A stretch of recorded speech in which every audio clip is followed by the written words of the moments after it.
नमस्कार। जनशोध न्यूज में आपका स्वागत है। मैं प्रदीप तिवारी।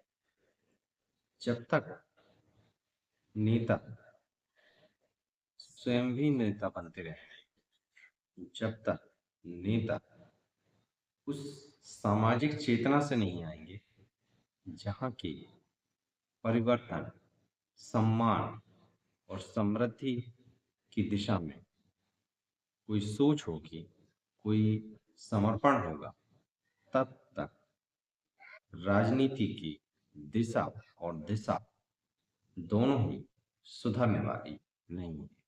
क्योंकि राजनीति की दिशा और दशा तभी परिवर्तित हो पाएगी जब वहां पर बैठे लोग उस तरीके का चिंतन रखते हैं जिससे समाज में कोई क्रांतिकारी आंदोलन या कोई क्रांतिकारी परिवर्तन की वो आशा रहे।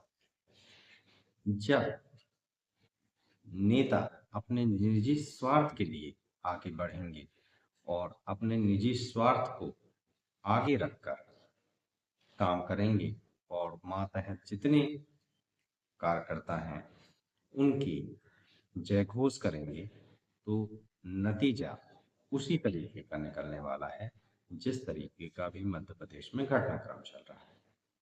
मध्य प्रदेश के राजनीतिक घटनाक्रम में आज उस समय बवाल आ गया, उछाल आ गया, जब फूल सिंह बरैया, जो कि कांग्रेस के विधायक हैं, उन्होंने महिलाओं के लिए अशोभनीय बात कह दी।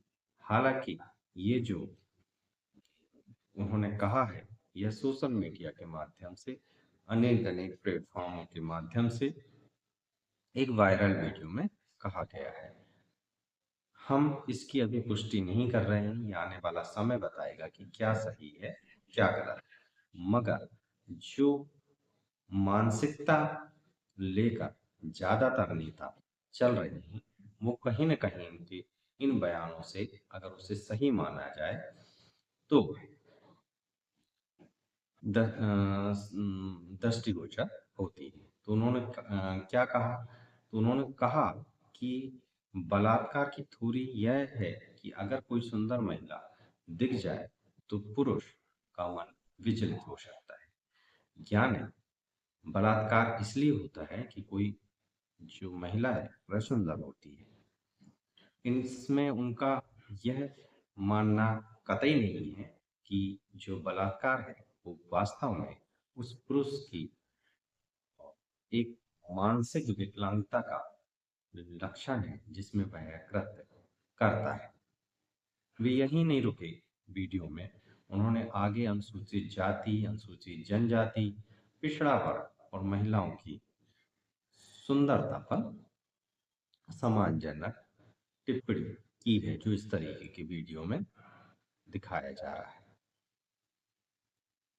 अब इस तरीके की जो मानसिकता है, अगर आप बहुत किनारे से बड़े बड़े नेताओं को, ज्यादातर नेताओं को जानते हैं, उनको समझते हैं, उनके बीच में आपका आना जाना है, उस पूरी जो सिस्टम है आप उसको समझते हैं, तो ज्यादातर नेताओं का महिलाओं के लिए रवैया इसी तरीके का है, सोच इसी तरीके की है।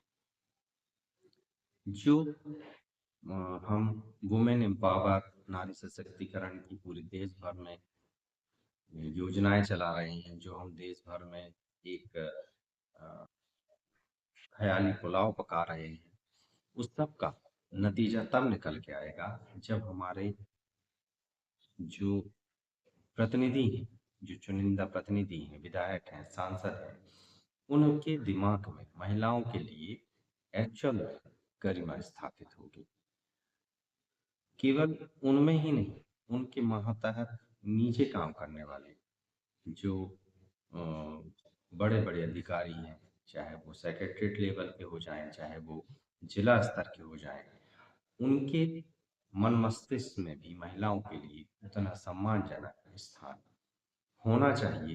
तब कहीं जाकर हम महिला सशक्तिकरण के उन अ, जो लक्ष्य है उनको पा सकेंगे। नहीं तो इसी तरीके की मानसिकता पहले भी दृष्टिगोचर होती रही है, इसी तरीके की मानसिकता आगे भी दृष्टिगोचर होती रहेगी।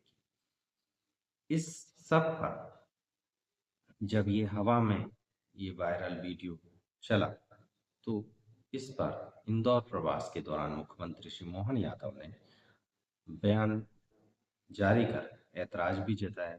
उन्होंने इसे कांग्रेस की मानसिकता कहा। उन्होंने कहा, जब पूरा देश नारी सशक्तिकरण के लिए और उनकी सुरक्षा के लिए एकजुट है, तब एक विधायक का महिलाओं को सुंदरता की कसौटी पर तौलना और बलात्कार जैसे अपराध को तर्कसंगत बनाना बेहद शर्मनाक है। मैं राहुल गांधी से मांग करता हूं कि यदि उनके मन में मातृशक्ति के प्रति रत्ती भर भी सम्मान है, तो वे वरैया को तत्काल पार्टी से निष्कासित कर दें। निश्चित रूप से यह जायज मांग है और कांग्रेस को इस पर गंभीरता से विचार भी करना चाहिए, क्योंकि इस तरीके की सोच रखने वाले अगर कांग्रेस में फिर भी आगे बढ़ते रहे, तो जिस स्थिति में आज कांग्रेस की दुर्गति हुई है, शायद उससे भी ज्यादा हो सके या हो जाए। इस सब के पीछे एक चिंतन की आवश्यकता है कि ये जो सवाल खड़े होते हैं कि क्या बलात्कार का संबंध नारी की सुंदरता से है।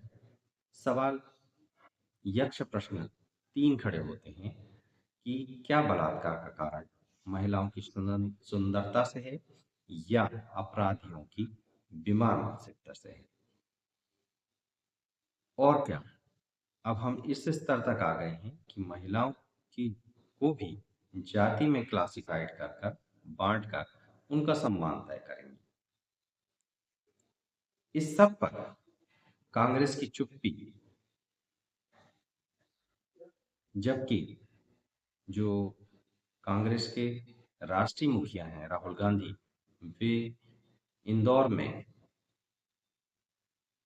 अपने विधायक की सोच पर कोई सख्त कदम उठाने की अ, आश्वासन नहीं देते हैं, बल्कि इसकी बात तक नहीं करते।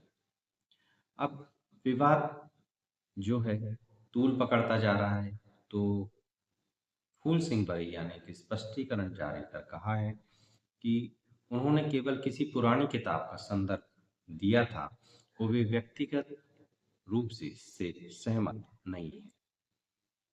जब आप व्यक्तिगत रूप से इससे सहमत नहीं थे, तो आपने खुले मन से इस तरीके की बात क्यों की। मुद्दा तो ये भी आता है, मुद्दा ये भी आता है कि आखिर हम आजादी के 76 सालों के बाद भी महिलाओं के प्रति अपनी मानसिकता को बदल क्यों नहीं पाए हैं। ना ही राजनीतिक मंच में, ना ही सामाजिक मंच पर, ना ही कार्यस्थल के मंच पर, और ना ही घरों में। आप और हमको ये लड़ाई जारी रखनी पड़ेगी। हम और आपने ही लड़कर आज महिलाओं को एक बेहतर स्थिति में लाने का प्रयास किया है। ये लड़ाई आगे भी लड़नी पड़ेगी, क्योंकि समाज की मानसिकता अभी भी बदली नहीं है, और फूल सिंह बरैया जैसे नेताओं की भी कमी नहीं है, और ये केवल कांग्रेस पार्टी में हो ऐसा भी नहीं है। आप इन सब मुद्दों पर क्या सोचते हैं? क्या नारी सम्मान के लिए या नारी की जो एक पूरा सशक्तिकरण है, उसके लिए एक व्यापक अभियान चलाकर उसी सोच को बदलने की आवश्यकता है, या फिर जो इस तरीके के नेता हैं जो नारी के सम्मान के लिए असम्मानजनक वक्तव्य जारी करते हैं, उन्हें दरकिनार करने की आवश्यकता है। आप क्या सोचते हैं? हमें बताएंगे तो खुशी होगी। बिग खौफ पत्रकारिता बुलंद आवाज को देखना चाहते हैं तो लाइक और सब्सक्राइब करना ना भूलिएगा। देखते रहिए जनसोच। याद रखिए, सच को चिल्लाने की आवश्यकता नहीं होती, राष्ट्र सर्वोपरि। नमस्कार।